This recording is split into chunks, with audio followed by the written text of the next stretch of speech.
रात के इस शांत समय में ये वीडियो आपको किसी बात को समझाने या याद रखने के लिए नहीं है। ये सिर्फ एक धीमी और आरामदेह आवाज है जो बिना किसी जल्दी के आपके साथ रहेगी।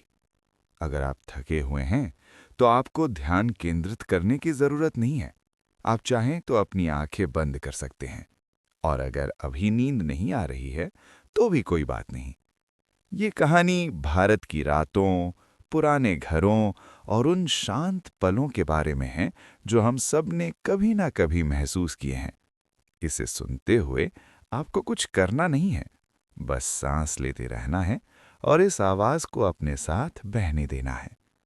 धीरे धीरे अगर नींद आती है तो आने दीजिए, और अगर नहीं आती तो भी ये आवाज यहीं आपके साथ रहेगी, बिल्कुल शांत और सुरक्षित। बारिश के बाद मिट्टी और धूप की खुशबू। बारिश रुकने के कुछ समय बाद जब सूरज धीरे धीरे निकलता था, हवा में एक अलग सी खुशबू फैल जाती थी। वो न तेज होती थी न हल्की, बस मौजूद रहती थी। मिट्टी की खुशबू सबसे पहले महसूस होती थी। वो गहरी होती थी, नम होती थी, जैसे जमीन ने लंबी सांस ली हो। नंगे पांव बाहर निकलने पर जमीन ठंडी लगती थी। मिट्टी उंगलियों से चिपक जाती थी, लेकिन वो अच्छा लगता था, कोई गंदगी नहीं लगती थी। धीरे धीरे धूप जमीन पर गिरने लगती थी। तेज नहीं, बस इतनी कि नमी दिखाई देने लगे। भाप जैसी हल्की सी चीज हवा में उठती थी। वही समय होता था जब खुशबू और साफ हो जाती थी। मिट्टी, पत्तियां, दीवारें सब मिलकर एक ही गंध बनाते थे। आंगन में बैठना अच्छा लगता था, बिना कुछ किए, बस सांस लेना, हवा में जो है उसे महसूस करना। कपड़े सूखने के लिए डाले जाते थे। धूप उन पर धीरे धीरे बैठती थी। कोई जल्दी नहीं होती थी। पास के घरों से भी वही खुशबू आती थी, जैसे पूरा इलाका एक साथ भीग कर एक साथ सूख रहा हो। बच्चों के लिए ये समय खेलने का नहीं होता था, ये बस देखने का समय होता था। जमीन को, धूप को और हवा को। कभी कभी कोई बूढ़ा बाहर आकर बैठ जाता था। कुछ नहीं बोलता था, बस धूप में बैठा रहता था। पेड़ों की छाल से भी वही गंध आती थी। बारिश ने उन्हें धो दिया होता था। वे पुराने और नए दोनों लगते थे।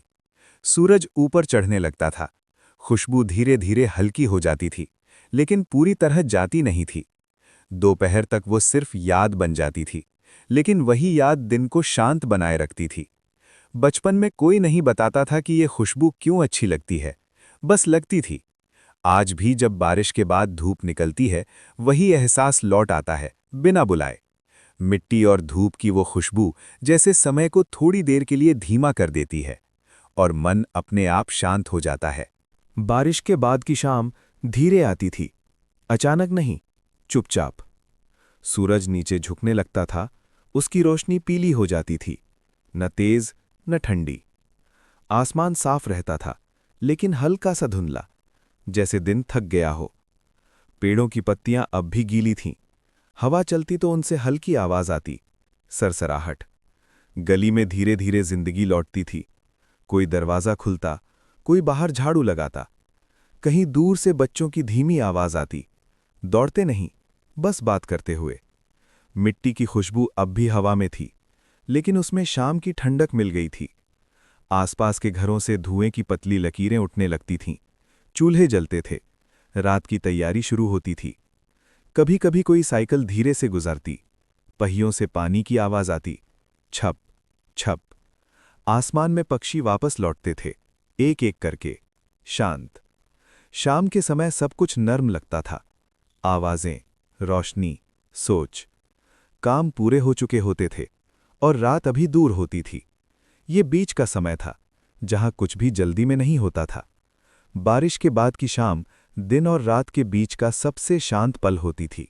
बारिश के बाद की दोपहर अलग होती थी, न बहुत गर्म न ठंडी, बस शांत।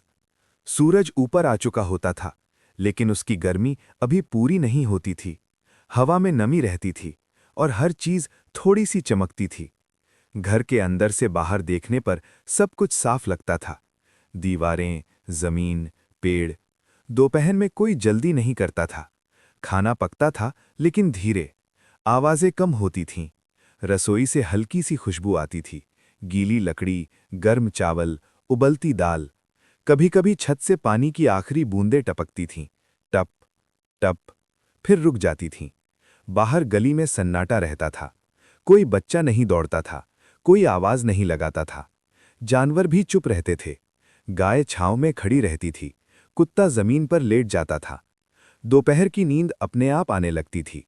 कोई जोर नहीं देता था, शरीर खुद आराम चाहता था। खिड़की से आती रोशनी हल्की होती थी, सीधी नहीं, मुलायम। पंखा धीरे धीरे घूमता था, उसकी आवाज भी नींद जैसी होती थी। बाहर की नमी और अंदर की ठंडक मिलकर एक अजीब सा सुकून बनाती थी, जो समझाया नहीं जा सकता। कभी कभी कोई दूर से आवाज आती थी, लेकिन वो पास नहीं लगती थी, जैसे दुनिया थोड़ी दूर चली गई हो। बारिश के बाद की दोपहर में समय रुक जाता था। घड़ी चलती रहती थी, लेकिन मन नहीं। बचपन में ये दोपहरें लंबी लगती थीं। आज भी याद में वे वैसी ही हैं, शांत, धीमी और सुरक्षित। अध्याय। समय की नदी और उसके किनारे खड़े लोग। रात बहुत धीरे धीरे उतरती है इस प्राचीन धरती पर। यह वैसी रात नहीं है जैसी आधुनिक शहरों में होती है, जहाँ बिजली की रोशनी सांझ के हर निशान को मिटा देती है। यहाँ रोशनी धीरे धीरे पीछे हटती है, जैसे कोई वृद्ध राजा अपने सिंहासन से उतर रहा हो और अपने पीछे एक शांत होते राज्य को छोड़ रहा हो। एक चौड़ी नदी इस भूमि के बीचों बीच बहती है। यह शोर नहीं करती, यह उग्र नहीं है, ये बस बहती है, शांत, स्थिर, जैसे उसने हजारों साल पहले ही अपनी नियति को स्वीकार कर लिया हो। लोग इसे बस नदी कहते हैं, उसे किसी नाम की ज़रूरत नहीं, क्योंकि उनके लिए यही एक नदी है जो मायने रखती है। यह पानी लाती है, उपजाऊ मिट्टी लाती है और यादें भी अपने साथ बहा ले जाती हैं। एक नदी किनारे बैठा आदमी हर रात जब अंधेरा पानी को ढक लेता है, एक वृद्ध व्यक्ति नदी के किनारे बैठता है। वह मछली नहीं पकड़ता, वह कोई काम नहीं करता, वह बस बैठा रहता है। लोग उसे देव कहते हैं। कोई नहीं जानता कि उसका असली नाम क्या है, कोई नहीं जानता कि वह वहाँ कब से बैठा है। कुछ लोग कहते हैं कि वह पहले एक धनी व्यापारी था, कुछ कहते हैं कि वह एक विद्वान था, और कुछ मानते हैं कि वह बस एक साधारण व्यक्ति है जिसने कुछ ऐसा देख लिया जो बाकी लोग नहीं देख पाते। देव कुछ नहीं कहता, वह बस सुनता है। दो आने वाले और जाने वाले लोग। दिन के समय नदी का किनारा कभी खाली नहीं रहता। किसान आते हैं, व्यापारी आते हैं, बच्चे खेलते हैं और युवा सपनों से भरी आंखों के साथ भविष्य की बातें करते हैं। वे पैसे की बात करते हैं, वे सफलता की बात करते हैं, वे इस बारे में बात करते हैं कि कैसे दूसरों से आगे निकला जाए। एक दिन एक युवक देव के पास बैठ गया। बाबा, उसने कहा, मैं अमीर बनना चाहता हूँ। देव ने उसकी ओर नहीं देखा, उसकी नज़र नदी पर ही टिकी रही। अच्छा, हाँ, मैं बहुत पैसा कमाना चाहता हूँ, मैं ताकत चाहता हूँ, मैं चाहता हूँ कि मुझे किसी चीज़ की चिंता ना हो। देव कुछ देर चुप रहा, फिर उसने पूछा, क्या तुम्हें पता है कि यह नदी कहाँ जाती है? युवक चौंक गया। नहीं, मुझे नहीं पता। फिर भी तुम रोज़ इसके किनारे खड़े होते हो। युवक चुप हो गया। देव ने कहा, तुम पैसे को नियंत्रित करना चाहते हो, लेकिन तुम्हें यह भी नहीं पता कि वह बहता कहाँ है। 3 नियंत्रण का भ्रम। इंसान सोचता है कि वह अपनी ज़िंदगी को नियंत्रित कर सकता है। वह योजनाएं बनाता है, वह गणना करता है, वह लक्ष्य तय करता है, लेकिन कुछ चीज़ें नदी की तरह होती हैं, वे कभी हमारे नियंत्रण में नहीं होती। देव ने पानी की ओर इशारा किया। देखो, ये नदी कभी रुकती नहीं, लेकिन हम बांध बना सकते हैं, युवक बोला। देव मुस्कुराया। हाँ, और तब लोग सोचते हैं कि उन्होंने नदी को काबू कर लिया। वह रुका जब तक एक दिन नदी सब कुछ पार न कर जाए। 4 असली धन क्या है? तो मैं अमीर कैसे बनूं? युवक ने पूछा। देव ने एक छोटा पत्थर उठाया और पानी में फेंक दिया। लहरें फैल गईं। तुम क्या देख रहे हो? बस पानी की लहरें। देव ने धीरे से कहा। नहीं, ये समय है। 5 जिन्होंने सब कुछ खो दिया। देव ने उसे कुछ कहानियाँ सुनाई। एक व्यापारी जिसने पूरी जिंदगी धन इकट्ठा किया, लेकिन उसके पास उसे जीने का समय नहीं था। एक योद्धा जिसने शक्ति हासिल की, लेकिन उसके पास शांति नहीं थी। वे सब अमीर थे, देव ने कहा, लेकिन उनके पास सबसे कीमती चीज़ नहीं थी, चाह। नदी की खामोशी। युवक पानी को देखने लगा। अब उसे नदी अलग दिख रही थी। यह सिर्फ पानी नहीं थी, ये कुछ और थी, कुछ ऐसा जिसे रोका नहीं जा सकता। मुझे क्या करना चाहिए? उसने पूछा। देव मुस्कुराया।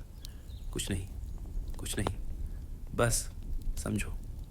साथ समझना ही छोड़ना है। समझो कि सब कुछ बदलता है, सब कुछ चला जाता है, कुछ भी तुम्हारा नहीं है। जब इंसान ये नहीं समझता, वह पकड़ने की कोशिश करता है, लेकिन जितना कसकर पकड़ता है उतना ही सब कुछ छूट जाता है, जैसे मुट्ठी में पानी। 8। एक सुबह, अगली सुबह वह युवक वापस नहीं आया। कोई नहीं जानता कि वह कहाँ गया। देव ने परवाह नहीं की, वह वहीं बैठा रहा। 9। समय और साम्राज्य साल गुजर गए। शहर बने और मिट गए, राज्य उठे और गिर गए, लोग आए और चले गए, लेकिन नदी बहती रही। 10। एक और श्रोता एक दिन कोई और देव के पास आया। आप यहाँ कब से बैठे हैं? उसने पूछा। देव ने कहा, बस उतना समय जितना समझने के लिए काफ़ी है। क्या समझने के लिए? देव मुस्कुराया कि कुछ भी हमारा नहीं है। 11। बिना शब्दों के सीख हर कोई नहीं समझता। हर किसी को समझने की ज़रूरत भी नहीं। कुछ लोग बस जीते हैं, कुछ खोकर सीखते हैं और कुछ कभी नहीं सीखते, और यह भी ठीक है। 12। अगर आप ये सुन रहे हैं, शायद आप लेटे हुए हैं, शायद आपकी आंखें बंद हैं। नदी की कल्पना करें, बस महसूस करें। 13। धीरे से छोड़ देना। आपको सब कुछ नियंत्रित करने की ज़रूरत नहीं, आपको जल्दी करने की ज़रूरत नहीं। नदी प्रतिस्पर्धा नहीं करती, वह बस बहती है। 14। नींद और बहाव। नींद भी नदी की तरह है, आप उसे मजबूर नहीं कर सकते, आप बस उसे आने दे सकते हैं। 15। अंत। जो अंत नहीं है, देव अभी भी वहाँ हो सकता है, या शायद नहीं, लेकिन नदी अभी बह रही है। 16। एक गहरी सांस। धीरे से सांस लें और छोड़ दें। आपका शरीर भारी हो रहा है, जैसे आप बह रहे हैं। 17। जब सब शांत हो जाए, आवाज़ें दूर हो जाती हैं, विचार धीमे हो जाते हैं, आपको कहीं जाने की ज़रूरत नहीं। 18। और नदी बहती रहती है, कहीं दूर अंधेरे में। नदी अब भी बह रही है, शांत, लगातार। अध्याय। रेत। समय और वे कदम जो कभी लौट कर नहीं आते। रात फिर से उतर रही है, धीरे, बहुत धीरे, जैसे समय खुद थक गया हो। नदी अब भी बह रही है, लेकिन आज हवा में कुछ अलग है। हल्की ठंडक, हल्की खामोशी, और कहीं दूर रेत की सरसराहट। एक नया आगंतुक उस रात।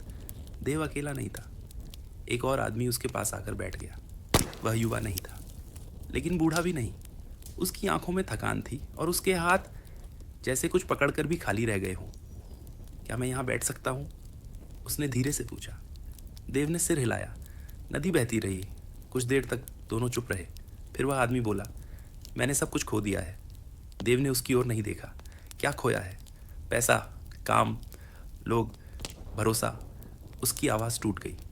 और सबसे ज़्यादा खुद को। 2। रेत का शहर। वह आदमी धीरे धीरे बोलने लगा। मैं एक शहर में रहता था, रेत का शहर, जहाँ सब कुछ तेज़ी से बनता था और उससे भी तेज़ी से मिट जाता था। हम हर दिन दौड़ते थे, ज़्यादा कमाने के लिए, ज़्यादा बनने के लिए, ज़्यादा दिखने के लिए, और हमें लगता था कि हम आगे बढ़ रहे हैं। देव ने पूछा, क्या तुम सच में आगे बढ़ रहे थे? वह आदमी चुप हो गया। 3। जो दिखता है वह रहता नहीं। हमने ऊंची इमारतें बनाई, वह बोला। हमने नाम कमाया, हमने दूसरों को पीछे छोड़ा, लेकिन एक दिन सब बदल गया। बाजार गिर गया, लोग बदल गए, दोस्त दूर हो गए, और जो मैंने बनाया था वह रेत की तरह बिखर गया। उसने अपनी मुट्ठी बंद की, फिर खोली। सब कुछ ऐसे ही चला गया। 4। नदी और रेत का अंतर। देव ने पहली बार उसकी ओर देखा। नदी और रेत में फ़र्क जानते हो? आदमी ने सिर हिलाया। देव बोला, रेत स्थिर लगती है, लेकिन वह सबसे ज़्यादा बदलती है, और नदी बदलती दिखती है, लेकिन वह हमेशा एक ही रहती है। 5। पकड़ने की आदत। तुमने क्या पकड़ा था? देव ने पूछा। आदमी ने जवाब दिया, सफलता, पैसा, पहचान। देव मुस्कुराया। और क्या वह तुम्हारा था? आदमी चुप। 6। एक पुरानी कहानी। देव ने कहा, बहुत पहले एक राजा था। उसने सोचा कि वह समय को रोक सकता है। उसने सबसे मजबूत किले बनवाए, सबसे बड़ी सेना खड़ी की, सबसे ज़्यादा धन जमा किया। लेकिन एक दिन वह बीमार पड़ गया और उसे समझ आया कि उसने सब कुछ जमा किया सिवाय समय के साथ। समय की सच्चाई नदी बहती रही। समय किसी का नहीं होता, देव ने धीरे से कहा। यह न तो अमीर का है, न ही गरीब का, यह बस बहता है जैसे यह नदी। 8 थकान का भार। आदमी ने आंखें बंद कर ली। मैं बहुत थक गया हूँ। मैंने बहुत कोशिश की, सब कुछ ठीक करने की, सब वापस पाने की। देव ने पूछा, और क्या तुमने पाया? आदमी ने सिर हिलाया।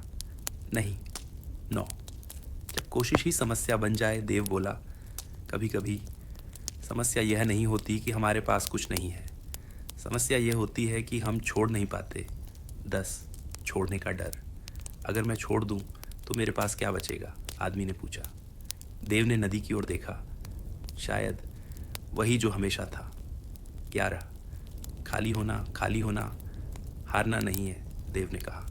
यह जगह बनाना है कुछ नया आने के लिए। 12 एक गहरी खामोशी। कुछ देर तक कोई नहीं बोला। हवा धीरे धीरे बह रही थी, रेत सरक रही थी, नदी बह रही थी और उस आदमी के अंदर कुछ बदल रहा था। 13 जो कभी हमारा था ही नहीं। मैंने सोचा था कि सब मेरा है, आदमी ने धीरे से कहा, लेकिन शायद कुछ भी मेरा नहीं था। देव ने सिर हिलाया। यही समझ शांति की शुरुआत है। 14 वापसी नहीं होती, क्या मैं सब कुछ वापस पा सकता हूँ? उसने पूछा। देव मुस्कुराया। नदी पीछे नहीं जाती। 15 आगे बढ़ना क्या है, तो फिर आगे कैसे बढ़ूँ? देव बोला, बहना सीखो। 16 बहाव में रहना। जब तुम बहाव के खिलाफ लड़ते हो तुम थक जाते हो, लेकिन जब तुम बहते हो तुम पहुंच जाते हो। 17 नींद का आमंत्रण। अगर आप यह सुन रहे हैं तो शायद आप भी थके हुए हैं, शायद आप भी कुछ पकड़ कर बैठे हैं जिसे छोड़ना मुश्किल है। धीरे से एक सांस लें और छोड़ दें। 18 शरीर का हल्का होना। आपका शरीर भारी हो रहा है, आपके विचार धीमे हो रहे हैं, आप अब कुछ पकड़ नहीं रहे, आप बस बह रहे हैं। 19 रेत का शांत होना। रेत अब नहीं उड़ रही, सब कुछ शांत है, स्थिर, गहरा। 20 और नदी अब भी बह रही है। वह आदमी चुप बैठा है, देव चुप बैठा है। नदी बह रही है, समय बह रहा है और शायद पहली बार वह आदमी कुछ नहीं पकड़ रहा। 21 एक नई शुरुआत। सुबह आएगी, सूरज उगेगा, दुनिया फिर चलेगी, लेकिन उसके अंदर कुछ बदल चुका होगा। 22 अंत नहीं, विराम हर अंत। एक विराम है, हर विराम एक नई शुरुआत। 23 अब सो जाइए। अब आपको कुछ करने की ज़रूरत नहीं, ना कुछ समझने की, ना कुछ पकड़ने की। बस आराम करें और बहते रहें। 24 क्योंकि नदी बह रही है, समय बह रहा है और आप धीरे धीरे नींद में उतर रहे हैं।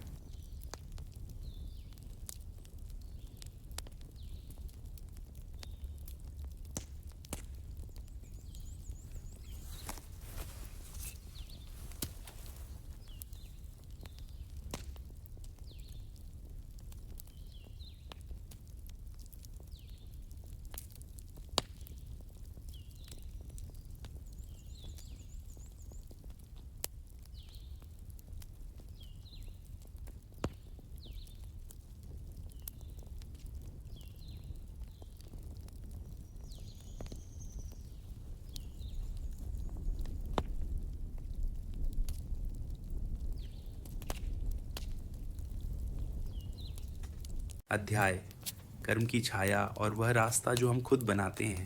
रात आज और भी शांत है, हवा जैसे ठहर गई हो, नदी बह रही है, लेकिन उसकी आवाज़ भी अब बहुत हल्की लगती है, जैसे दुनिया धीरे धीरे खुद को भूल रही हो। और इसी शांति के बीच देव अब भी वहीं बैठा है। एक तीसरा व्यक्ति उस रात एक तीसरा व्यक्ति आया। ना वह बहुत गरीब दिखता था, ना बहुत अमीर। उसकी चाल में आत्मविश्वास था, लेकिन आंखों में बेचैनी। वह देव के सामने आकर खड़ा हुआ, कुछ देर तक कुछ नहीं बोला, फिर धीरे से बैठ गया। मैंने बहुत कुछ पाया है, उसने कहा, लेकिन मुझे शांति नहीं मिलती। 2 जो हमारे पास है और जो हमें पकड़े हुए है। देव ने नदी की ओर देखा। तुम्हारे पास क्या है? उसने पूछा। धन, सम्मान, लोग। और क्या तुम उन्हें पकड़े हुए हो? देव रुका।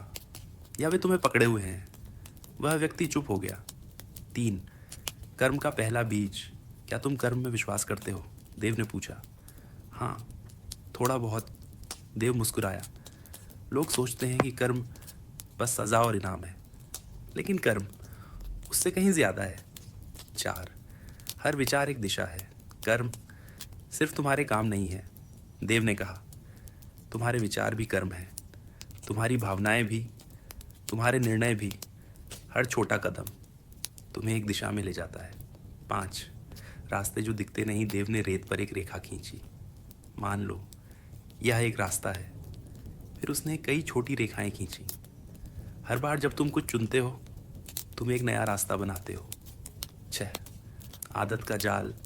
और जब तुम एक ही रास्ते पर बार बार चलते हो, वह आदत बन जाता है, और आदत धीरे धीरे तुम्हारी पहचान बन जाती है। 7.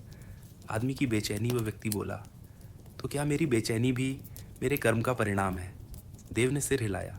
हाँ, और ये सज़ा नहीं है, ये संकेत है। 8. संकेत जो हम अनदेखा करते हैं। जीवन हमेशा संकेत देता है, लेकिन हम सुनते नहीं जब तक दर्द ना हो। 9. एक व्यापारी की कहानी। देव ने कहा। एक व्यापारी था। हर सौदे में वह थोड़ा झूठ बोलता था। छोटा सा झूठ, कोई बड़ा नुकसान नहीं, लेकिन धीरे धीरे लोगों का भरोसा कम होने लगा, और एक दिन उसके पास कुछ भी नहीं बचा। 10. छोटा कर्म, बड़ा परिणाम।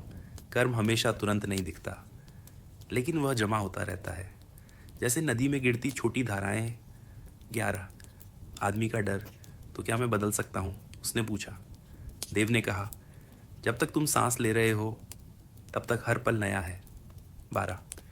वर्तमान की शक्ति। अतीत जा चुका है, भविष्य अभी आया नहीं, लेकिन यह पल यहीं तुम्हारे हाथ में है। 13. छोड़ना और चुनना। तुम पुराने रास्तों को छोड़ सकते हो और नए रास्ते चुन सकते हो। 14. लेकिन यह आसान नहीं होगा, क्योंकि आदत तुम्हें वापस खींचेगी। 15. नदी का पाठ। देव ने नदी की ओर इशारा किया। देखो, पानी हमेशा नीचे की ओर बहता है, लेकिन अगर रास्ता बदल जाए तो वह भी बदल जाता है। 16. धीरे धीरे परिवर्तन। तुम्हें सब कुछ एक साथ बदलने की ज़रूरत नहीं, बस थोड़ा थोड़ा। 17. शांति का रास्ता। शांति बाहर नहीं मिलती, वह भीतर बनती है। 18. सुनना सीखो। अपने अंदर की आवाज़ को सुनो, वही तुम्हें सही दिशा दिखाएगी। 19. अगर आप सुन रहे हैं, शायद आप भी सोच रहे हैं अपने जीवन के बारे में, अपने फैसलों के बारे में। 20. एक सांस लें, धीरे से सांस लें और छोड़ दें। 21. विचारों को बहने दें, अपने विचारों को पकड़े नहीं, उन्हें नदी की तरह बहने दें। 22. कोई जल्दी नहीं है आपको, अभी कुछ बदलने की ज़रूरत नहीं। 23. बस देखें अपने अंदर। 24. और महसूस करें, जो भी है उसे महसूस करें। 25. आदमी की आंखें बंद हो गईं। वह व्यक्ति अब शांत था। पहली बार उसकी सांसें गहरी थीं। 26.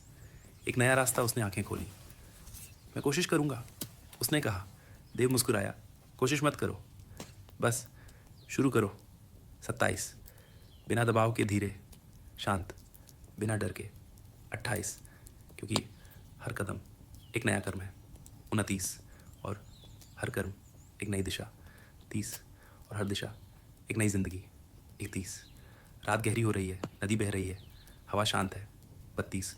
और आप धीरे धीरे नींद में जा रहे हैं। 33.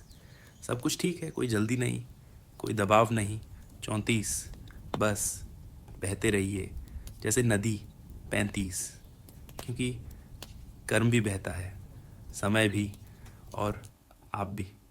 36. और इसी बहाव में शांति है। अध्याय, भाग्य, चुनाव और वह रास्ता जो पहले से लिखा नहीं था। रात फिर से उतर चुकी है। नदी अब भी बह रही है जैसे वह कभी रुकी ही न हो। हवा में हल्की ठंडक है और आसमान में तारे बहुत साफ दिख रहे हैं। देव आज भी वहीं बैठा है, लेकिन आज उसकी आंखों में कुछ अलग है, जैसे वह किसी का इंतज़ार कर रहा हो। कुछ देर बाद एक युवा लड़की वहाँ आई। उसकी चाल धीमी थी लेकिन स्थिर। वह न तो खोई हुई लग रही थी, न ही बहुत बेचैन, लेकिन उसके चेहरे पर एक सवाल था। वह देव के पास आकर बैठ गई। कुछ देर तक दोनों ने कुछ नहीं कहा। फिर उसने धीरे से पूछा, क्या हमारी जिंदगी पहले से तय होती है? देव ने नदी की ओर देखा। यह वही सवाल था जो अलग अलग रूप में हर कोई पूछता है। तुम क्या सोचती हो? देव ने पूछा। लड़की ने थोड़ी देर सोचा। कभी कभी लगता है कि सब पहले से तय है, जैसे जो होना है वह होकर ही रहेगा। लेकिन फिर कभी लगता है कि हमारे फैसले भी मायने रखते हैं। वह रुकी। तो सच क्या है? देव ने एक छोटा सा कंकड़ उठाया और नदी में फेंक दिया। लहरें फैलने लगीं। अगर मैं यह पत्थर न फेंकता, उसने कहा, तो क्या यह लहरें होती? लड़की ने सिर हिलाया। नहीं। और अगर नदी ही ना होती तो कुछ भी नहीं होता। देव मुस्कुराया। यही तुम्हारा जवाब है। लड़की ने उसकी ओर देखा, लेकिन उसे अभी भी पूरी तरह समझ नहीं आया। देव ने समझाया, नदी भाग्य है और पत्थर चुनाव।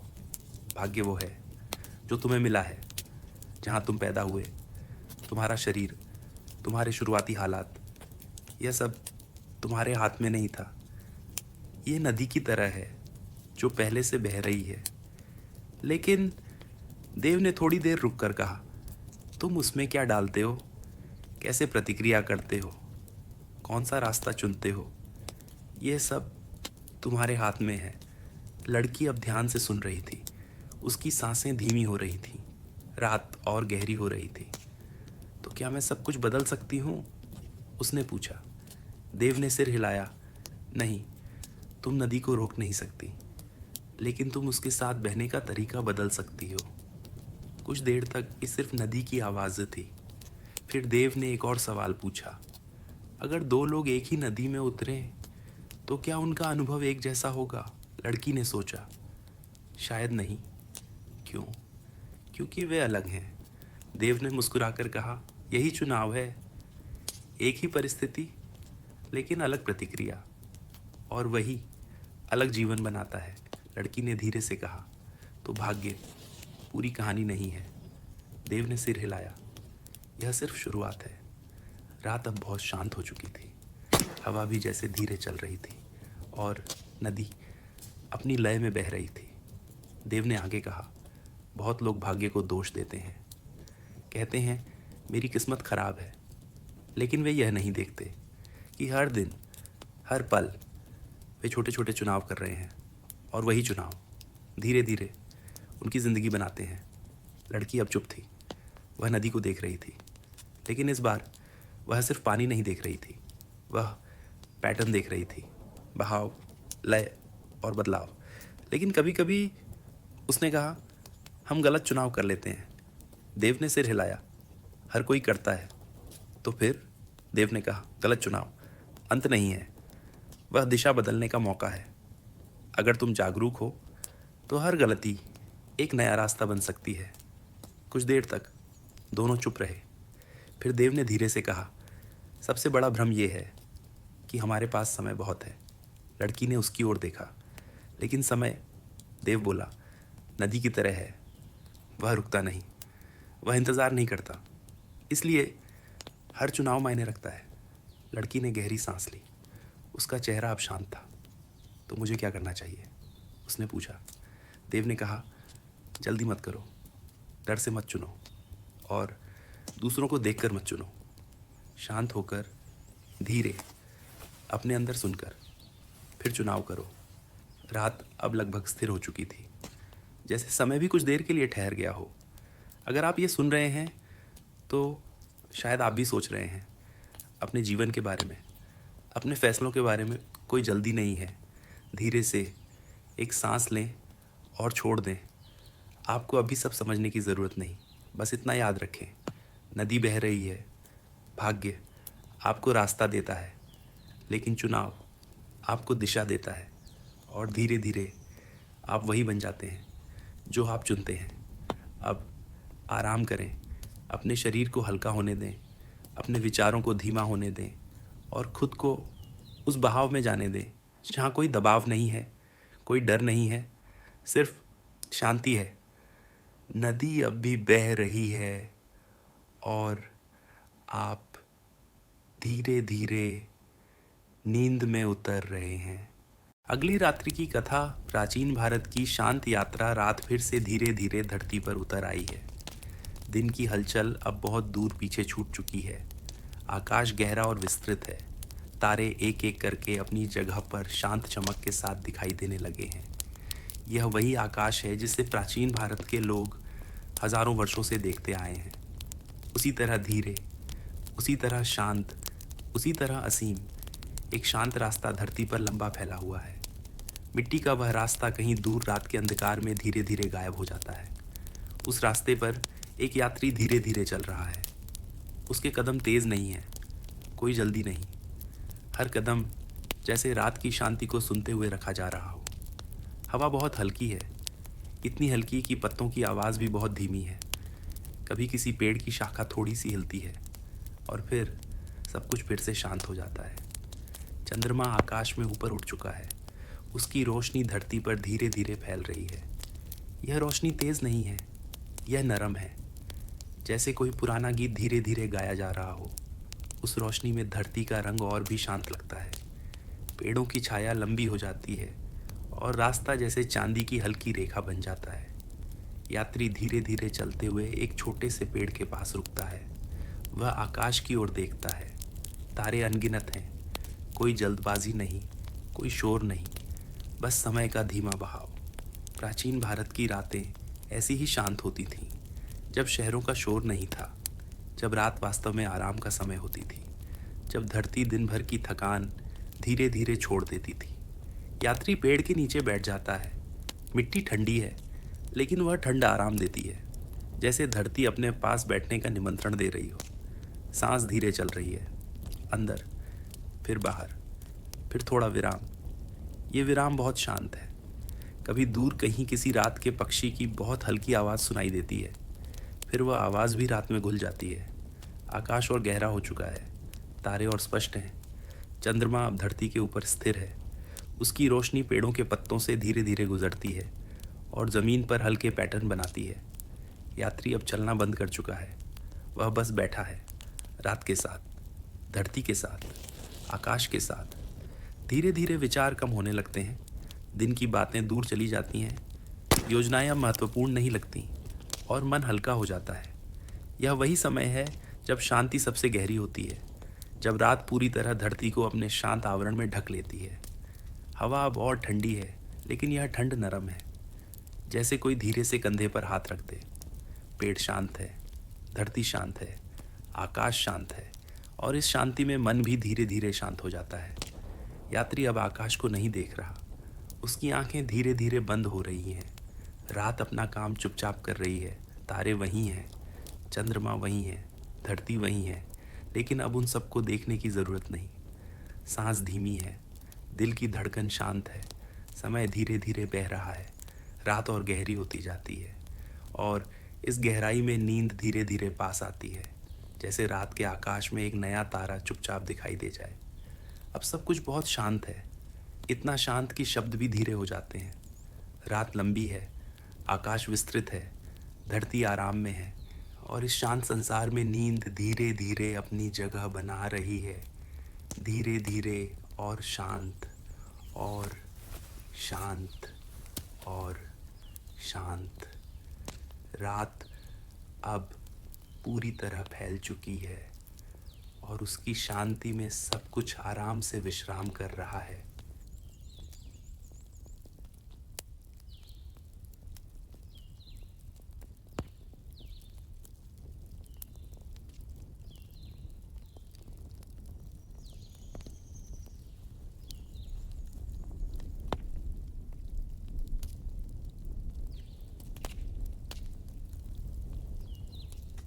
अध्याय कर्म की छाया और वह रास्ता जो हम खुद बनाते हैं। रात आज और भी शांत है। हवा जैसे ठहर गई हो। नदी बह रही है, लेकिन उसकी आवाज़ भी अब बहुत हल्की लगती है, जैसे दुनिया धीरे धीरे खुद को भूल रही हो।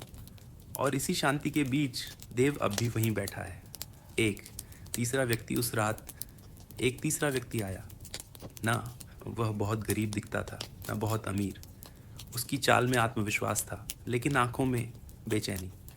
वह देव के सामने आकर खड़ा हुआ। कुछ देर तक कुछ नहीं बोला, फिर धीरे से बैठ गया। मैंने बहुत कुछ पाया है, उसने कहा, लेकिन मुझे शांति नहीं मिलती। दो, जो हमारे पास है और जो हमें पकड़े हुए है। देव ने नदी की ओर देखा। तुम्हारे पास क्या है? उसने पूछा। धन, सम्मान, लोग। और क्या तुम उन्हें पकड़े हुए हो? देव रुका। या वे तुम्हें पकड़े हुए हैं? वह व्यक्ति चुप हो गया। 3, कर्म का पहला बीज। क्या तुम कर्म में विश्वास करते हो? देव ने पूछा। हाँ, थोड़ा बहुत। देव मुस्कुराया।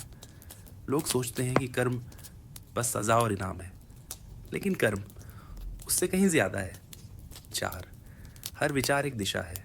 कर्म सिर्फ तुम्हारे काम नहीं है। देव ने कहा, तुम्हारे विचार भी कर्म है, तुम्हारी भावनाएं भी, तुम्हारे निर्णय भी। हर छोटा कदम तुम्हें एक दिशा में ले जाता है। 5, रास्ते जो दिखते नहीं। देव ने रेत पर एक रेखा खींची। मान लो यह एक रास्ता है। फिर उसने कई छोटी रेखाएं खींची। हर बार जब तुम कुछ चुनते हो, तुम एक नया रास्ता बनाते हो। 6, आदत का जाल। और जब तुम एक ही रास्ते पर बार बार चलते हो, वह आदत बन जाता है, और आदत धीरे धीरे तुम्हारी पहचान बन जाती है। 7, आदमी की बेचैनी। वह व्यक्ति बोला, तो क्या मेरी बेचैनी भी मेरे कर्म का परिणाम है? देव ने सिर हिलाया। हाँ, और ये सज़ा नहीं है, ये संकेत है। 8, संकेत जो हम अनदेखा करते हैं। जीवन हमेशा संकेत देता है, लेकिन हम सुनते नहीं जब तक दर्द न हो। 9, एक व्यापारी की कहानी। देव ने कहा, एक व्यापारी था। हर सौदे में वह थोड़ा झूठ बोलता था, छोटा सा झूठ, कोई बड़ा नुकसान नहीं। लेकिन धीरे धीरे लोगों का भरोसा कम होने लगा, और एक दिन उसके पास कुछ भी नहीं बचा। 10, छोटा कर्म, बड़ा परिणाम। कर्म हमेशा तुरंत नहीं दिखता, लेकिन वह जमा होता रहता है, जैसे नदी में गिरती छोटी धाराएं। 11, आदमी का डर। तो क्या मैं बदल सकता हूँ? उसने पूछा। देव ने कहा, जब तक तुम सांस ले रहे हो, तब तक हर पल नया है। 12, वर्तमान की शक्ति। अतीत जा चुका है, भविष्य अभी आया नहीं, लेकिन यह पल यहीं तुम्हारे हाथ में है। 13, छोड़ना और चुनना। तुम पुराने रास्तों को छोड़ सकते हो और नए रास्ते चुन सकते हो। 14, लेकिन यह आसान नहीं होगा, क्योंकि आदत तुम्हें वापस खींचेगी। 15, नदी का पाठ। देव ने नदी की ओर इशारा किया। देखो, पानी हमेशा नीचे की ओर बहता है, लेकिन अगर रास्ता बदल जाए तो वह भी बदल जाता है। 16, धीरे धीरे परिवर्तन। तुम्हें सब कुछ एक साथ बदलने की ज़रूरत नहीं, बस थोड़ा थोड़ा। 17, शांति का रास्ता। शांति बाहर नहीं मिलती, वह भीतर बनती है। 18, सुनना सीखो। अपने अंदर की आवाज़ को सुनो, वही तुम्हें सही दिशा दिखाएगी। 19, अगर आप सुन रहे हैं, शायद आप भी सोच रहे हैं अपने जीवन के बारे में, अपने फैसलों के बारे में। 20, एक सांस लें, धीरे से सांस लें और छोड़ दें। 21, विचारों को बहने दें, अपने विचारों को पकड़े नहीं, उन्हें नदी की तरह बहने दें। 22, कोई जल्दी नहीं है आपको, अभी कुछ बदलने की ज़रूरत नहीं। 23, बस देखें अपने अंदर। 24, और महसूस करें, जो भी है उसे महसूस करें। 25, आदमी की आंखें बंद हो गईं, वह व्यक्ति अब शांत था। पहली बार उसकी सांसें गहरी थीं। 26, एक नया रास्ता। उसने आंखें खोली। मैं कोशिश करूँगा, उसने कहा। देव मुस्कुराया। कोशिश मत करो, बस शुरू करो। 27, बिना दबाव के, धीरे, शांत, बिना डर के। 28, क्योंकि हर कदम एक नया कर्म है। 29, और हर कर्म एक नई दिशा 30। और हर दिशा एक नई जिंदगी 31। रात गहरी हो रही है, नदी बह रही है, हवा शांत है 32। और आप धीरे धीरे नींद में जा रहे हैं 33। सब कुछ ठीक है, कोई जल्दी नहीं, कोई दबाव नहीं 34। बस बहते रहिए जैसे नदी 35। क्योंकि कर्म भी बहता है, समय भी, और आप भी 36। और इसी बहाव में शांति है। अध्याय, भाग्य, चुनाव और वह रास्ता जो पहले से लिखा नहीं था। रात फिर से उतर चुकी है। नदी अब भी बह रही है जैसे वह कभी रुकी ही न हो। हवा में हल्की ठंडक है और आसमान में तारे बहुत साफ दिख रहे हैं। देव आज भी वहीं बैठा है, लेकिन आज उसकी आंखों में कुछ अलग है, जैसे वह किसी का इंतज़ार कर रहा हो। कुछ देर बाद एक युवा लड़की वहां आई। उसकी चाल धीमी थी लेकिन स्थिर। वह न तो खोई हुई लग रही थी, न ही बहुत बेचैन, लेकिन उसके चेहरे पर एक सवाल था। वह देव के पास आकर बैठ गई। कुछ देर तक दोनों ने कुछ नहीं कहा। फिर उसने धीरे से पूछा, क्या हमारी जिंदगी पहले से तय होती है? देव ने नदी की ओर देखा। यह वही सवाल था जो अलग अलग रूप में हर कोई पूछता है। तुम क्या सोचती हो? देव ने पूछा। लड़की ने थोड़ी देर सोचा। कभी कभी लगता है कि सब पहले से तय है, जैसे जो होना है वह होकर ही रहेगा। लेकिन फिर कभी लगता है कि हमारे फैसले भी मायने रखते हैं। वह रुकी। तो सच क्या है? देव ने एक छोटा सा कंकड़ उठाया और नदी में फेंक दिया। लहरें फैलने लगीं। अगर मैं यह पत्थर न फेंकता, उसने कहा, तो क्या यह लहरें होती? लड़की ने सिर हिलाया। नहीं। और अगर नदी ही ना होती तो कुछ भी नहीं होता। देव मुस्कुराया। यही तुम्हारा जवाब है। लड़की ने उसकी ओर देखा, लेकिन उसे अभी भी पूरी तरह समझ नहीं आया। देव ने समझाया, नदी भाग्य है और पत्थर चुनाव। भाग्य वो है जो तुम्हें मिला है, जहाँ तुम पैदा हुए, तुम्हारा शरीर, तुम्हारे शुरुआती हालात, यह सब तुम्हारे हाथ में नहीं था। ये नदी की तरह है जो पहले से बह रही है। लेकिन देव ने थोड़ी देर रुक कर कहा, तुम उसमें क्या डालते हो? कैसे प्रतिक्रिया करते हो? कौन सा रास्ता चुनते हो? यह सब तुम्हारे हाथ में है। लड़की अब ध्यान से सुन रही थी। उसकी सांसें धीमी हो रही थीं। रात और गहरी हो रही थी। तो क्या मैं सब कुछ बदल सकती हूँ? उसने पूछा। देव ने सिर हिलाया। नहीं, तुम नदी को रोक नहीं सकती, लेकिन तुम उसके साथ बहने का तरीका बदल सकती हो। कुछ देर तक ये सिर्फ नदी की आवाज़ें थी। फिर देव ने एक और सवाल पूछा, अगर दो लोग एक ही नदी में उतरें तो क्या उनका अनुभव एक जैसा होगा? लड़की ने सोचा, शायद नहीं। क्यों? क्योंकि वे अलग हैं। देव ने मुस्कुराकर कहा, यही चुनाव है।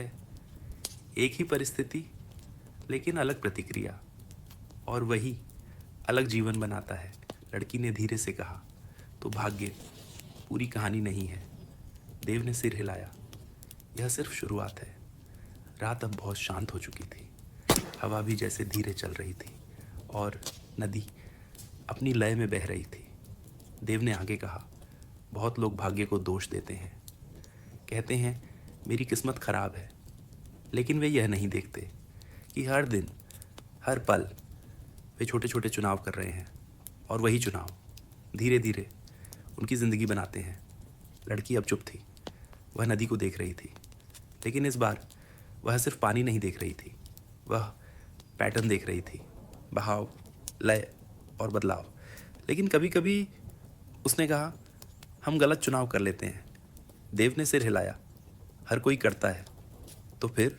देव ने कहा, गलत चुनाव अंत नहीं है, वह दिशा बदलने का मौका है। अगर तुम जागरूक हो तो हर गलती एक नया रास्ता बन सकती है। कुछ देर तक दोनों चुप रहे। फिर देव ने धीरे से कहा, सबसे बड़ा भ्रम यह है कि हमारे पास समय बहुत है। लड़की ने उसकी ओर देखा। लेकिन समय, देव बोला, नदी की तरह है। वह रुकता नहीं, वह इंतज़ार नहीं करता। इसलिए हर चुनाव मायने रखता है। लड़की ने गहरी सांस ली। उसका चेहरा अब शांत था। तो मुझे क्या करना चाहिए, उसने पूछा। देव ने कहा, जल्दी मत करो, डर से मत चुनो और दूसरों को देखकर मत चुनो। शांत होकर, धीरे, अपने अंदर सुनकर फिर चुनाव करो। रात अब लगभग स्थिर हो चुकी थी, जैसे समय भी कुछ देर के लिए ठहर गया हो। अगर आप ये सुन रहे हैं तो शायद आप भी सोच रहे हैं अपने जीवन के बारे में, अपने फैसलों के बारे में। कोई जल्दी नहीं है। धीरे से एक सांस लें और छोड़ दें। आपको अभी सब समझने की ज़रूरत नहीं। बस इतना याद रखें, नदी बह रही है, भाग्य आपको रास्ता देता है, लेकिन चुनाव आपको दिशा देता है। और धीरे धीरे आप वही बन जाते हैं जो आप चुनते हैं। अब आराम करें, अपने शरीर को हल्का होने दें, अपने विचारों को धीमा होने दें और खुद को उस बहाव में जाने दें जहाँ कोई दबाव नहीं है, कोई डर नहीं है, सिर्फ शांति है। नदी अब भी बह रही है और आप धीरे धीरे नींद में उतर रहे हैं। बचपन की दुनिया बहुत बड़ी नहीं होती, लेकिन बहुत गहरी होती है। उसमें रास्ते छोटे होते हैं, घर पास पास होते हैं और समय की कोई जल्दी नहीं होती। उस समय किसी को ये नहीं पता होता कि वो बचपन में है, बस जी रहा होता है। सुबह बहुत जल्दी शुरू हो जाती थी, बिना अलार्म के। कहीं दूर से किसी बर्तन की आवाज आती थी या माँ की हल्की सी पुकार। आंखें पूरी तरह खुलती नहीं थी, लेकिन शरीर उठ जाता था। फर्श ठंडा लगता था और वो ठंड किसी शिकायत की तरह नहीं, बल्कि एक परिचित एहसास की तरह होती थी। आंगन में रखा नल या हैंडपंप सुबह का पहला दृश्य होता था। पानी गिरने की आवाज साफ सुनाई देती थी। उस आवाज में दिन की शुरुआत छुपी होती थी। कोई जल्दी नहीं थी, लेकिन सब कुछ अपने समय पर होता था। स्कूल जाने से पहले का समय हमेशा थोड़ा ढीला होता था। किताबें बैग में थीं, लेकिन दिमाग कहीं और। रास्ते में मिलने वाले दोस्त ज्यादा जरूरी लगते थे। कोई पत्थर, कोई पेड़, कोई दुकान, सब पहचान में आते थे। दोपहर की गर्मी में घर के भीतर की दुनिया अलग होती थी। पंखा धीरे धीरे घूमता था। जमीन पर बिछी चटाई पर लेटना आसान लगता था। आंखें बंद होती थीं, लेकिन नींद तुरंत नहीं आती थी। बाहर की आवाजें आती थीं और वही काफी थीं। कभी कभी बिजली चली जाती थी। उस समय डर नहीं लगता था। खिड़कियां खुल जाती थीं, दरवाजे खुले रहते थे। हवा चलती थी और सब लोग पास पास बैठ जाते थे। बातें जरूरी नहीं होती थीं। शाम का समय सबसे हल्का होता था। सूरज ढल रहा होता था और दिन की थकान बच्चों तक नहीं पहुंचती थी। खेल अपने आप शुरू हो जाते थे। किसी ने नियम नहीं बनाए थे, फिर भी सब जानते थे कि क्या करना है। गली में खेलते हुए समय का कोई हिसाब नहीं रहता था। कोई घड़ी नहीं देखता था। सिर्फ इतना पता होता था कि अंधेरा होने से पहले घर लौटना है। घर लौटने पर कभी डांट मिलती थी, कभी मुस्कान। दोनों ही परिचित थीं, दोनों ही सुरक्षित लगती थीं। रात का खाना बहुत साधारण होता था। स्वाद से ज्यादा उसका होना जरूरी था। साथ बैठकर खाना यही काफी था। सोने से पहले कोई कहानी सुनाई जाती थी या नहीं, ये हर दिन अलग होता था, लेकिन कमरे की रोशनी हमेशा एक जैसी होती थी। वही छत, वही दीवारें, वही साया। बचपन में नींद के लिए कोशिश नहीं करनी पड़ती थी। शरीर खुद जानता था कि कब रुकना है। आंखें बंद होती थीं और अगली सुबह दूर नहीं लगती थी। अब जब ये सब याद आता है तो तस्वीरें साफ नहीं होती, चेहरे पूरे नहीं दिखते, लेकिन एहसास पूरा होता है। ये एहसास किसी एक व्यक्ति का नहीं है, ये बहुतों का है, लगभग हर किसी का। और शायद इसी वजह से ये याद थकाती नहीं, ये बस धीरे से बैठ जाती है और मन को हल्का कर देती है। बचपन की दोपहरें बहुत लंबी होती थीं। सूरज ऊपर रहता था, लेकिन समय जैसे रुक जाता था। किसी को ये नहीं लगता था कि कुछ जल्दी करना है। सब कुछ धीरे धीरे चलता था, बिना किसी योजना के। दोपहर के समय घर के भीतर की आवाजें कम हो जाती थीं। बाहर की गर्मी दीवारों तक आकर रुक जाती थी। भीतर पंखा चलता रहता था, उसकी आवाज एक जैसी, लगातार। वही आवाज जो आज भी सुनाई दे तो नींद आने लगती है। फर्श पर बिछी चटाई या पतली सी दरी पर लेटना सबसे आसान लगता था। शरीर को सही जगह ढूंढने में समय नहीं लगता था। आंखें आधी बंद रहती थीं। बाहर से आने वाली आवाजें साफ सुनाई देती थीं, लेकिन वे परेशान नहीं करती थीं। कभी कभी गली से किसी साइकिल की घंटी सुनाई देती थी, कोई सब्जी वाला आवाज लगाता था। ये आवाजें रोज की थीं, इसलिए नई नहीं लगती थीं। वे बस ये बताती थीं कि दुनिया वही है जैसे हमेशा रहती है। दोपहर की नींद पूरी तरह गहरी नहीं होती थी, बीच बीच में आंख खुल जाती थी। छत पर घूमता पंखा दिखता था, उसकी परछाई दीवार पर हिलती रहती थी। उसी को देखते देखते आंखें फिर बंद हो जाती थीं। घर के किसी कोने में रेडियो रखा रहता था, कभी चालू कभी बंद। अगर चालू होता भी था तो आवाज धीमी रहती थी, शब्द साफ समझ में नहीं आते थे, लेकिन उसकी धुन काफी होती थी। कभी माँ या दादी कमरे में आकर देख जाती थीं, बिना कुछ कहे, बस चुपचाप। ये देखना ही काफी था, फिर वे वापस चली जाती थीं। दोपहर के बाद का समय धीरे धीरे बदलता था, रोशनी का रंग थोड़ा नरम हो जाता था। गर्मी कम नहीं होती थी, लेकिन उसका असर बदल जाता था। उस समय बच्चे बाहर निकलने लगते थे, कोई खास योजना नहीं होती थी, बस इतना पता होता था कि खेलना है, गेंद, कंचे या कुछ भी जो मिल जाए। खेल शुरू होते ही समय फिर गायब हो जाता था। कोई हार जीत जरूरी नहीं होती थी, खेल रुकता तभी था जब कोई घर से बुला ले। शाम की हवा थोड़ी अलग लगती थी, उसमें दिन की थकान नहीं होती थी, वो हल्की होती थी और शरीर उसे आसानी से स्वीकार कर लेता था। घर लौटते समय रास्ते जाने पहचाने होते थे, हर मोड़, हर दीवार, हर पेड़ अपना सा लगता था। अंधेरा धीरे धीरे उतरता था, लेकिन डर नहीं लगता था। घर के भीतर शाम की तैयारियां चलती थीं, रसोई से बर्तनों की आवाज आती थी, तेल की खुशबू हवा में फैलती थी। ये सब रोज का था, इसलिए खास नहीं लगता था, लेकिन सुरक्षित लगता था। रात का खाना साधारण होता था, बहुत सोच समझकर नहीं बनाया जाता था, फिर भी वो हमेशा ठीक लगता था, शायद इसलिए क्योंकि सब साथ होते थे। खाने के बाद शरीर अपने आप ढीला पड़ने लगता था, आंखें भारी होने लगती थीं, कोई नींद को बुलाने की कोशिश नहीं करता था। सोने से पहले कभी छत को देखते देखते, कभी दीवार की ओर मुंह करके नींद अपने आप आ जाती थी, बिना बताए, बिना रुके। बचपन की ये आदत आज भी कहीं ना कहीं रहती है। जब शरीर थक जाता है तो उसे याद आ जाता है कि आराम कैसे करना है। और शायद इसी वजह से ये यादें भारी नहीं होती, वे बस धीरे से आती हैं और मन को शांत कर देती हैं। अध्याय: स्कूल के रास्ते और छोटे दिन। बचपन में स्कूल का रास्ता कभी बहुत लंबा नहीं लगता था, चाहे वो कुछ ही गलियां हों या थोड़ी दूर तक पैदल चलना पड़े, रास्ता हमेशा जाना पहचाना होता था। सुबह की हवा हल्की रहती थी और दिन अभी पूरी तरह शुरू नहीं हुआ होता था। घर से निकलते समय बैग थोड़ा भारी लगता था, लेकिन मन हल्का रहता था। रास्ते में मिलने वाले चेहरे रोज वही होते थे, कोई दुकान खोल रहा होता था, कोई झाड़ू लगा रहा होता था, कोई चाय बना रहा होता था। ये सब दृश्य रोज के थे, इसलिए अजीब नहीं लगते थे। स्कूल की घंटी की आवाज दूर से सुनाई दे जाती थी। वो आवाज तेज नहीं होती थी, लेकिन साफ होती थी। उसी आवाज के साथ दिन की शुरुआत तय हो जाती थी। कक्षा में बैठना कभी कभी लंबा लगता था।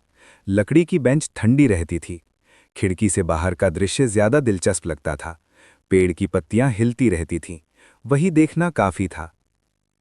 टीचर की आवाज कभी समझ में आती थी, कभी नहीं। शब्द हवा में घुल जाते थे, ध्यान कहीं और चला जाता था, लेकिन उस समय किसी को चिंता नहीं होती थी। कॉपी पर लिखे अक्षर कभी सीधे होते थे, कभी टेढ़े। कोई उन्हें ज्यादा नहीं देखता था, लिखना बस एक काम था जिसे करना था।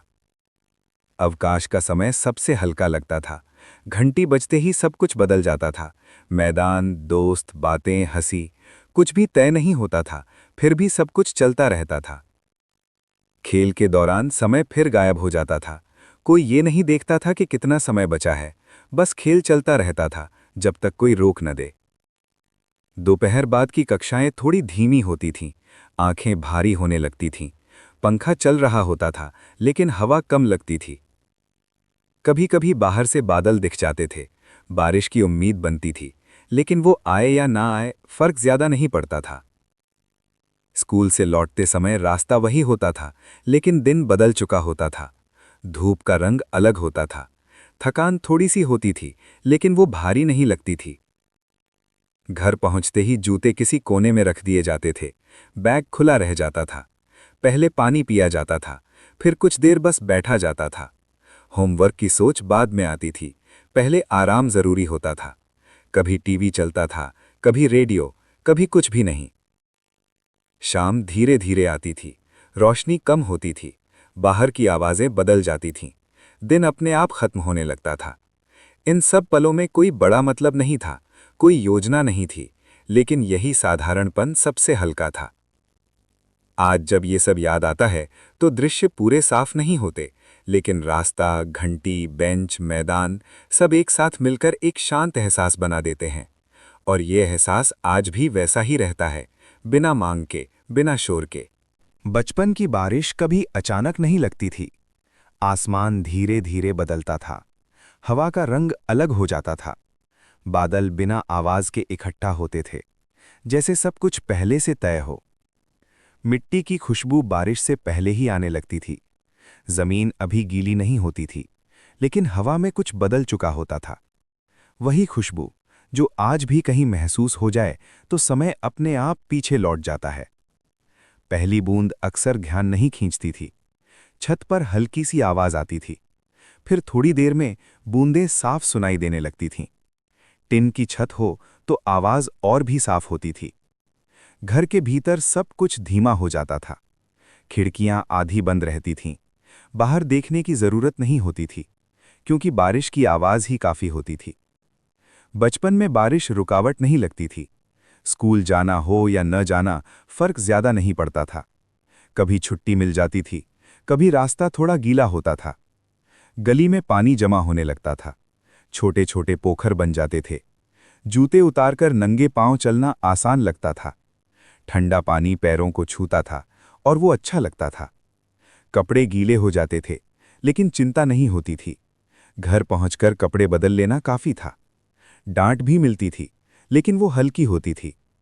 बारिश के समय खेल बदल जाते थे, बाहर नहीं तो भीतर। कंचे, ताश या बस खिड़की के पास बैठकर बाहर देखना। बारिश को देखना भी एक खेल ही था। कभी बिजली चली जाती थी, अंधेरा जल्दी आ जाता था। मोमबत्ती या लालटेन जल जाती थीं। रोशनी कम होती थी, लेकिन घर सुरक्षित लगता था। रसोई से कुछ पकने की खुशबू आती थी, गर्म चाय या कुछ तला हुआ। बारिश के साथ वो खुशबू और भी गहरी लगती थी। शाम होते होते बारिश धीमी हो जाती थी, बूंदें पतली हो जाती थीं। छत से पानी टपकने की आवाज एक जैसी हो जाती थी। उस आवाज में नींद छुपी होती थी। शरीर अपने आप ढीला पड़ने लगता था। कोई जल्दी नहीं होती थी, कहीं जाना नहीं होता था। रात में सोते समय बाहर अभी भी बारिश चल रही होती थी। आंखें बंद करते ही वही आवाज पास आ जाती थी, लगातार, बिना रुके। बचपन में बारिश डर नहीं देती थी, वो बस मौजूद रहती थी, जैसे कोई पुराना दोस्त। आज भी जब बारिश होती है तो वही एहसास लौट आता है। सब कुछ नया नहीं लगता, बल्कि जाना पहचाना लगता है। और यही एहसास धीरे धीरे मन को शांत कर देता है, बिना कुछ कहे। अध्याय: बारिश की रात और बिजली का जाना। बारिश की रात में बिजली जाना कोई नई बात नहीं होती थी। अचानक अंधेरा नहीं लगता था, जैसे घर पहले से जानता हो कि रोशनी अब कम होने वाली है। पंखा रुक जाता था, लेकिन बारिश की आवाज बनी रहती थी। कमरे में कुछ पल के लिए खामोशी फैल जाती थी। फिर किसी कोने से माचिस की हल्की आवाज आती थी। मोमबत्ती जलती थी, उसकी लौ हिलती रहती थी, जैसे बाहर की बारिश को सुन रही हो। दीवारों पर परछाइयां चलने लगती थीं। रोशनी कम होती थी, लेकिन डर नहीं लगता था। सब लोग पास पास बैठ जाते थे। कमरे का आकार छोटा हो जाता था और वही अच्छा लगता था। बारिश बाहर लगातार गिरती रहती थी। छत पर बूंदों की आवाज एक जैसी थी, कभी तेज, कभी हल्की, लेकिन कभी पूरी तरह बंद नहीं होती थी। खिड़की के पास बैठकर बाहर देखना आसान लगता था। अंधेरे में भी सब कुछ जाना पहचाना लगता था। पेड़, गली, दीवारें सब वहीं होते थे, बस थोड़ा धुंधले। कभी कोई कहानी शुरू हो जाती थी, बिना शुरुआत और बिना अंत के। आधी बातें कही जाती थीं, आधी यूं ही रह जाती थीं। आवाजें धीमी रहती थीं। बच्चे फर्श पर लेट जाते थे, आंखें छत की ओर रहती थीं। मोमबत्ती की लौ को देखते देखते पलकें भारी होने लगती थीं। बाहर कहीं कुत्ते भौंकते थे, दूर से ट्रेन की आवाज आ जाती थी। बारिश उन आवाज़ों को नरम बना देती थी। समय का पता नहीं चलता था, घड़ी दिखती भी नहीं थी, किसी को जल्दी नहीं होती थी। अगर ठंड बढ़ जाती थी तो कोई पुरानी चादर निकाल दी जाती थी, उसे ओढ़ते ही शरीर अपने आप शांत हो जाता था। नींद धीरे धीरे आती थी, बिना बुलाए, बिना इशारा किए। बाहर की बारिश उसका रास्ता आसान बना देती थी। कभी कभी बीच रात बिजली लौट आती थी, बल्ब जल उठता था, लेकिन तब तक आंखें बंद हो चुकी होती थीं। सुबह तक बारिश या तो रुक चुकी होती थी या बहुत हल्की हो जाती थी। रात बस एक नरम याद बनकर रह जाती थी। बचपन में ऐसी रातें भारी नहीं लगती थीं, वे बस गुजर जाती थीं और अपने साथ एक शांत एहसास छोड़ जाती थीं। आज भी जब बारिश की रात में बिजली चली जाती है तो वही एहसास लौट आता है, सब कुछ धीमा, सुरक्षित और जाना पहचाना। अध्याय: बारिश के बाद की सुबह। बारिश के बाद की सुबह हमेशा अलग लगती थी। रात की आवाज़ें खत्म हो चुकी होती थीं, लेकिन उनकी याद हवा में बनी रहती थी। आसमान साफ नहीं होता था, फिर भी हल्का लगता था। घर के बाहर कदम रखते ही ठंडक महसूस होती थी। जमीन गीली रहती थी, मिट्टी की खुशबू साफ साफ महसूस होती थी, वही खुशबू जो किसी और मौसम में नहीं मिलती। गली में पानी अभी पूरी तरह सूखा नहीं होता था, छोटे छोटे निशान बने रहते थे। कहीं पानी जमा होता था, कहीं कीचड़, लेकिन कोई जल्दी नहीं होती थी। पेड़ों की पत्तियां धुली हुई लगती थीं, उनका रंग गहरा और शांत होता था। हल्की हवा चलती थी और पत्तियां बिना आवाज के हिलती रहती थीं। पक्षियों की आवाज धीरे धीरे लौटती थी, पहले एक, फिर दो। वे तेज नहीं बोलते थे, बस इतना कि सुबह का पता चल जाए। घर के भीतर सब कुछ सामान्य हो जाता था। बर्तन खनकते थे, पानी उबलने की आवाज आती थी, चाय की खुशबू पूरे घर में फैल जाती थी। कपड़े अभी भी पूरी तरह सूखे नहीं होते थे। स्कूल की यूनिफॉर्म टंगी रहती थी, उसे छूने पर ठंडक महसूस होती थी, लेकिन वो कोई बड़ी परेशानी नहीं लगती थी। नाश्ता साधारण होता था, कुछ भी खास नहीं, लेकिन बारिश के बाद हर चीज़ थोड़ी अलग लगती थी। स्वाद भी धीमा लगता था। बाहर धूप कभी निकलती थी, कभी बादल के पीछे छुप जाती थी। रोशनी बदलती रहती थी, वही बदलाव सुबह को लंबा बना देता था। रास्ते पर चलते हुए जूते गीले हो जाते थे, लेकिन कोई शिकायत नहीं होती थी। रास्ता वही रहता था, बस थोड़ा शांत। स्कूल जाना हो या घर पर रहना, दिन हल्का लगता था, जैसे रात की बारिश ने सब कुछ साफ कर दिया हो। दोपहर तक जमीन सूखने लगती थी, लेकिन सुबह की ठंडक मन में बनी रहती थी, वो जल्दी नहीं जाती थी। ऐसी सुबहों में समय धीमा चलता था, घड़ी देखना जरूरी नहीं लगता था, हर काम अपने आप होता था। बचपन में बारिश के बाद की सुबह किसी नई शुरुआत जैसी नहीं लगती थी, वो बस दिन का एक नरम हिस्सा होती थी। आज भी जब ऐसी सुबह आती है तो वही एहसास लौट आता है, बिना कारण, बिना शोर। और वही एहसास धीरे धीरे मन को शांत करता है, जैसे दिन को शुरू होने से पहले थोड़ा रुकने दे रहा हो। अब कुछ भी करने की जरूरत नहीं है। अगर आप अभी भी सुन रहे हैं तो आप सुरक्षित हैं, और अगर आप सो चुके हैं तो ये भी ठीक है। यहाँ कोई सवाल नहीं है, कोई उत्तर भी नहीं, बस एक शांत जगह है जहाँ समय धीरे चलता है। अगर आज की रात यहीं खत्म होती है तो ये पर्याप्त है, और अगर नींद अभी और गहरी होती है तो हम उसे रोकते नहीं। आप अकेले नहीं हैं, ये रात आपके साथ है, धीरे, शांत और बिना किसी जल्दबाजी के। शुभ रात्रि।